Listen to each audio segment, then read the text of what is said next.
welcome back to Finally Revealed in episode number 51 of Be the Change. In this week's episode, I want to talk about holding your center. I was talking to someone today and explaining some different ideas and different concepts that I've picked up over time and that I use, and I name them things. I don't know why, but I just like to match things up with experiences. It comes across, I think, a little bit easier to when you're trying to explain things and find something that maybe people can relate to, and then they can kind of get the concept a little bit. And this I call holding your center. It's important when you are moving from situation to situation, when you either yourself moving into a new routine, or in your change, if you're, the world is kind of topsy-turvy. It's 2020 and all kinds of crazy things have happened this year. We're now in the middle of, in the United States, we're in the, we don't have an election yet. I mean, we've had an election, but it's not been called in any state yet. There's a lot of media declaring a winner, when in fact, and I'm an attorney and I know the rules, and I'm doing a lot of videos on these subjects, so come back to find those very soon on all the different components, the lawsuits, the rules. But we have rules here about how our elections run. I will put the link to my video below that I did a little while ago where I talk about the actual deadlines and how it works. None of those things have happened yet, and we have a whole lot of fraud going on, and a whole lot of challenges are coming up, and it looks pretty bad. So there's a lot of talk about those kind of things, and people bantering back and forth, and people still fighting over their candidate or whatever. And some people, you've already voted, whether your vote was thrown out or tripled, or we don't know yet. So just as far as you and I are dealing with it, we did our part. Let's just not fight over that. But even though you're not motivated to get in and tussle with someone, or you are trying to get into a new routine, or you are resisting or procrastinating on something that you need to do, and then you're interrupted, or if you have some emergency and you're working on something and you have to get back, all of these different situations, if they gain a life of their own and momentum, it's going to increase your stress, reduce your productivity, make you grouchy, and not be fun.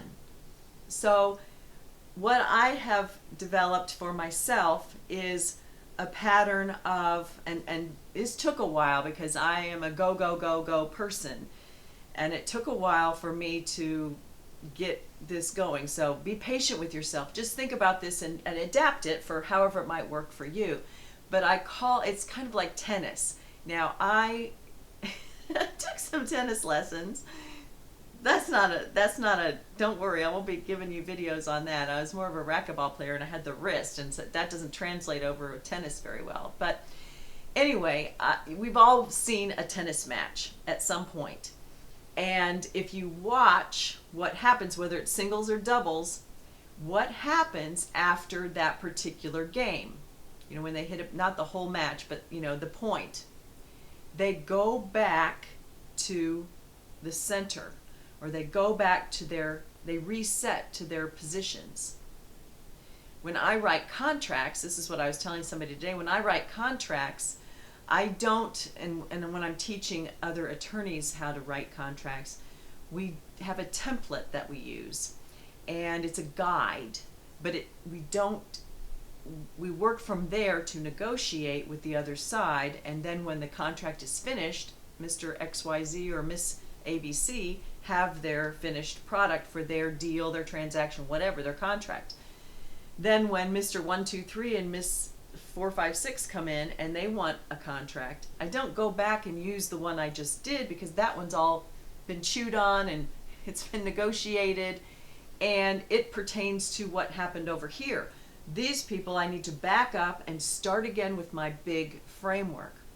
So if you can think about that, you want to hold your framework and you want to get back in your center position each time after each interaction. I mean, unless you're in a meeting with 4 people, you're not going to do that. But but you can in your brain. You're not going to transfer this energy in this position over to here. You want to bring yourself back steady. You and your tennis racket, you want to get back steady. So if you are coming home from work and you've had kind of a rocky day, you relaxed a little bit on the drive home, and then you get there, you want to get centered. Leave that behind and get centered. Look forward to seeing your family, your spouse, your partner, your dog, your whatever. And then watch how this impacts other people around you. You don't tell them you're doing this. Just see if you can start doing this for yourself. Pay attention when your interactions and the different activities start and stop in your daily life. You're getting ready for a meeting, and then you get a phone call. Take a second. It doesn't take long. Get yourself neutral. People with cars, get yourself into neutral gear. Have a good attitude about what's coming next, and then go into it. Then when you're finished with that interaction, go back to neutral again. See if you can do even just a slight pause. Sometimes it might take longer. Before you react, before you go into the next segment of your day, and see if holding your center, how do you feel after you do that?